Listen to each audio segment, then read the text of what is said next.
It's time to find out who's playing who in the single largest event in youth football. Coming to you live from Naples, Florida's Paradise Coast, where one true national champion will be crowned. The path to Naples is about to begin. Welcome to the 2019 FBU National Championship Tournament South Bracket Draw Show.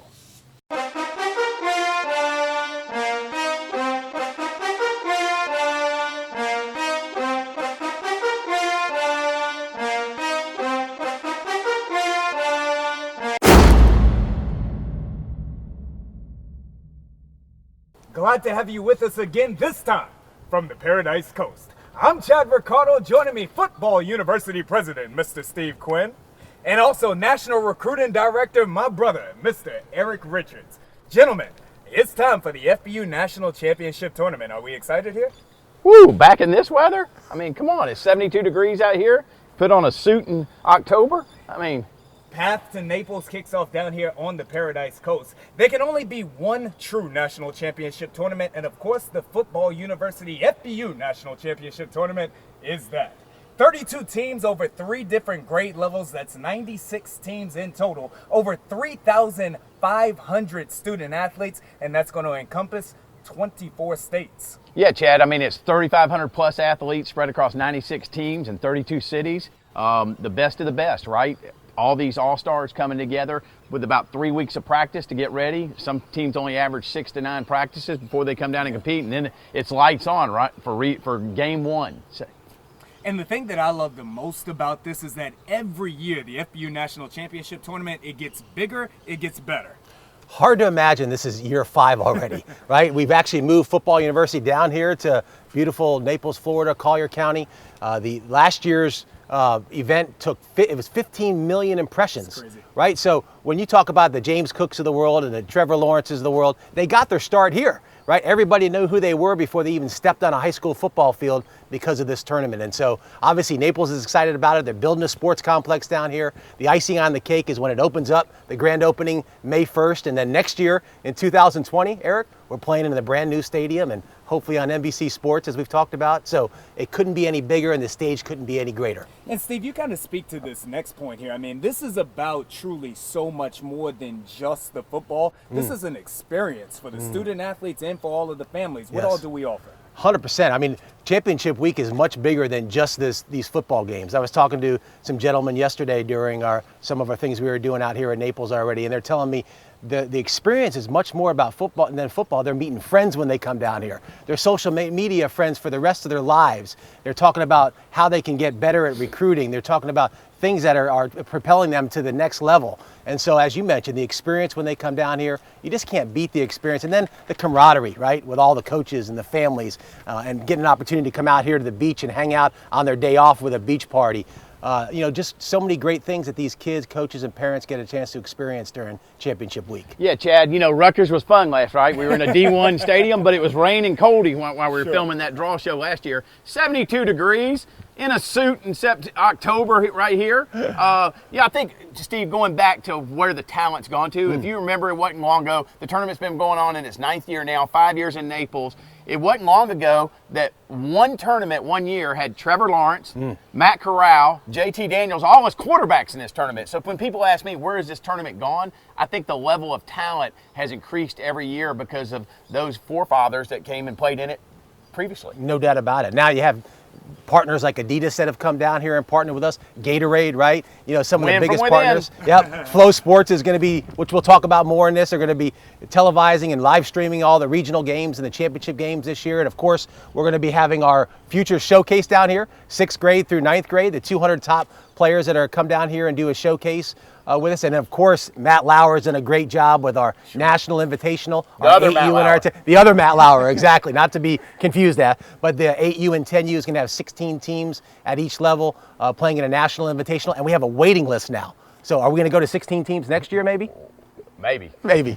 So 8U and 10U, we've got the FBU National Championship Tournament. I know that we've got something really special for the top 9th graders around the country as well. The game, powered by Adidas.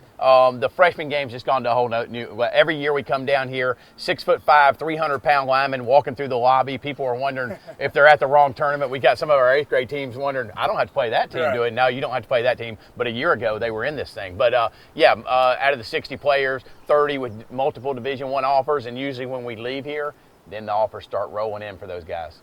The MVP last year, right? He actually got 6 offers within a month, 6 SEC offers within a month after being named the MVP. So amazing setting, 3,500 people in the stands, national television. Stage couldn't be bigger for these freshmen. FBU National Championship Tournament, far more than just football. After the break, we're going to reveal our final bracket. Of course, that being the South. This is the one that you've been waiting for. Who's going to be playing who in Florida as well as the Southeast? It's the 2019 FBU National Championship Tournament Draw Show. We know how to play hard in Naples, Marco Island, and the Everglades. On the beaches and on the greens. Downriver and downtown. In our restaurants and in the end zone. Come play your hardest, then take time to explore paradise. Naples, Marco Island, and the Everglades, Florida's Paradise Coast. Welcome back, my friends. Of course, we're talking about the 2019 FBU National Championship. This is the FBU National Championship Draw Show. Already, we have broken down the West. We've broken down the Midwest and the East. If you didn't have the opportunity to watch those, you can check it out in the link below. But gentlemen, it is now time to speak about the South. Erik, why is it that we do these draws as opposed to just seeding the teams? Well, I mean, you don't want we got the same 32 teams in, give or take a city every year, and having the same city start out and play each other in round ones, it doesn't always get us the best teams down here. So that's why even after the regionals, we put them all balls back in the bowl. We shuffle up the 8 balls per grade, and we redraw again. So we don't have that Seattle versus Orange County. We don't have that Massachusetts versus Maryland, that Georgia team versus a Florida team every year. It's a 25% chance that you may be playing somebody new from other. We saw that last year with some non-traditional matchups. Absolutely. Let's take a look at the teams that are in the South. As we look at the Southeast, GFL, GMSAA, Mississippi, and Northwest Florida. On the Florida side, we have Central Florida, Jacksonville, Southwest Florida, and Tampa. And now to help us with the draw, we're going to kick it inside to County Commissioner, Miss Penny Taylor.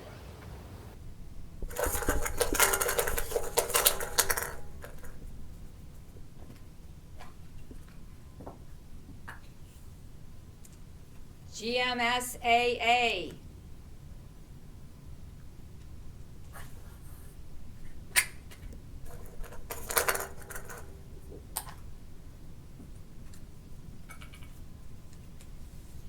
Northwest Florida.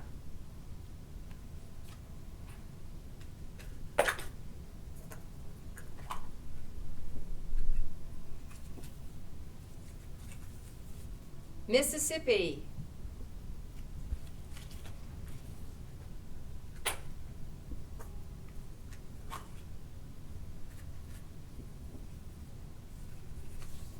GFL.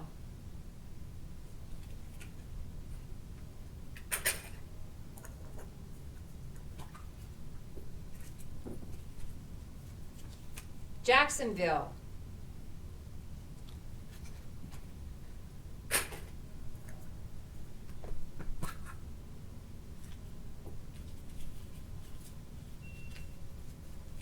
Central Florida.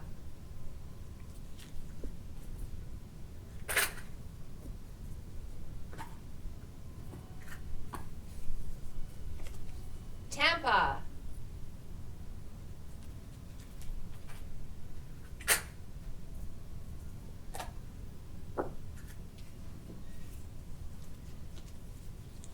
Southwest Florida.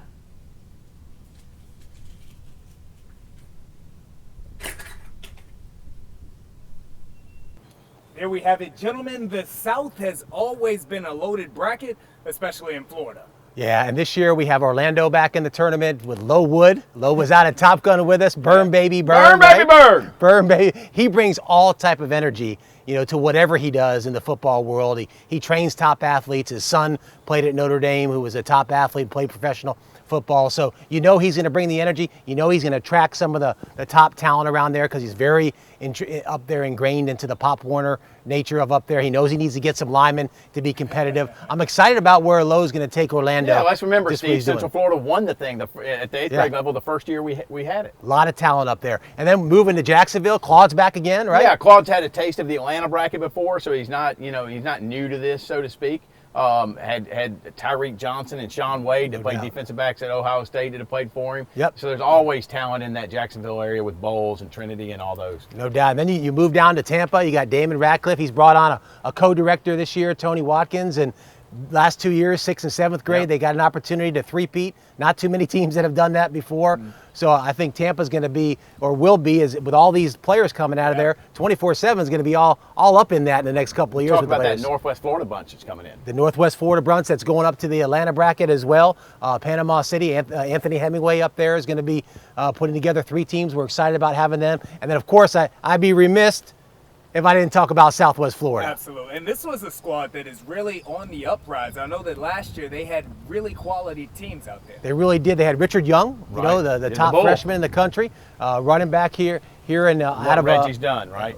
What Reggie's done out of Lehigh. And then this year, Reggie's really kind of gotten the market to finally get together, right? He's got the Imackleys, he's got the Lehighs, he's got Fort Myers, he's got Naples, Cynthia Seeley, who's really come in and helped organize this whole thing down here. I think if they can get a team in here, this place is going to go crazy. A possible national championship run. We talk about that no matter which of the brackets that we're speaking to, no matter which region. That's the beauty of the FBU National Championship Tournament. This brings entire communities, not just one team, but entire communities together. We're seeing that here with the Southwest Florida teams. We are. We go back 4 years. I was at the game when Tyler Bird and Carlin Filsami played in the game. They were one play away from going on to win the national championship. Central Florida won it that year. Abraham Alsey, who played in our game. DeMarcus Townsend, who played in our 8th grade and our 7th grade East Bay All-American game. So it's a talent-rich area down here. Unfortunately, they've always run into a buzzsaw that's called South Florida. So, now it's their time to shine. Tyler Bird, of course, also went on to play in the All-American Bowl. That's the path. We see it. It's the embodiment of it. 100%. And then we talk about that all across the country and kind of segues into, the path probably doesn't get any better than it does in Georgia. Can't talk about that Southeast region without speaking to GFL. Yeah, before we talk about GFL and Georgia Middle School in that bracket, I mean, Mississippi has come to the plate the last 2 years with what Marcus Dent has done over there, and they take it serious, Steve. I was out there this summer for a tryout. They had 200 players show up, and we know about the talent out of Mississippi. Cam Akers came from there, and so it's only a matter of time. He brought a 6th grade team over 2 years ago. There'll be 8th graders this year that was as good as anybody in the tournament. You got Carolina coming back in. They played up in the Maryland bracket last year. They've got a little taste of what it's about now.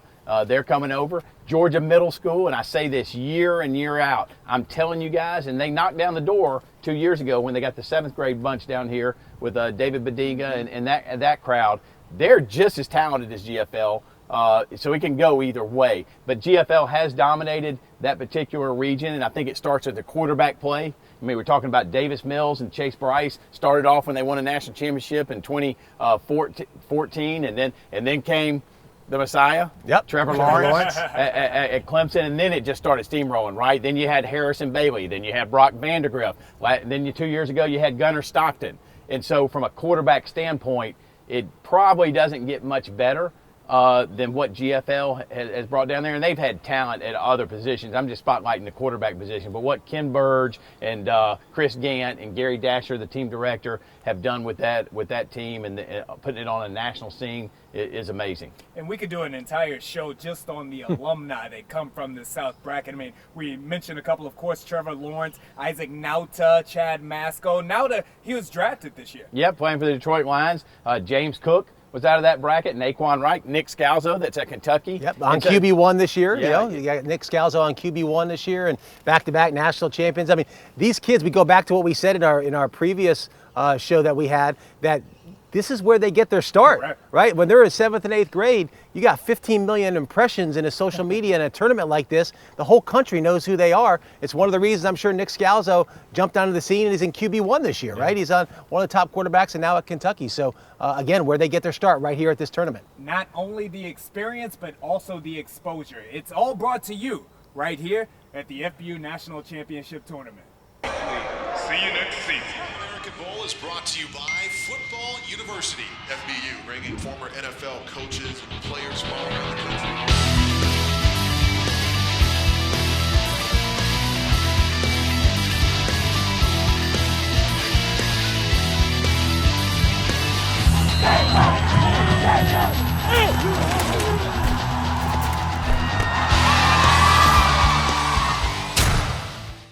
The 2019 FBU National Championship Tournament, Steve Quinn, the path to Naples just got a lot clearer. The sun, the fun, the swimsuits, Flow Sports, Adidas, all of it right here in the Paradise Coast. What more can you ask for? And it's the experience that this lovely city provides to the families and the student athletes. But before we talk about the experience, where's Erik Richards? Did he go to change his shoes again? I mean, it was Again? like Who? Did somebody say a true national championship? It's only played one place in Naples, Florida. The FBU National Championship.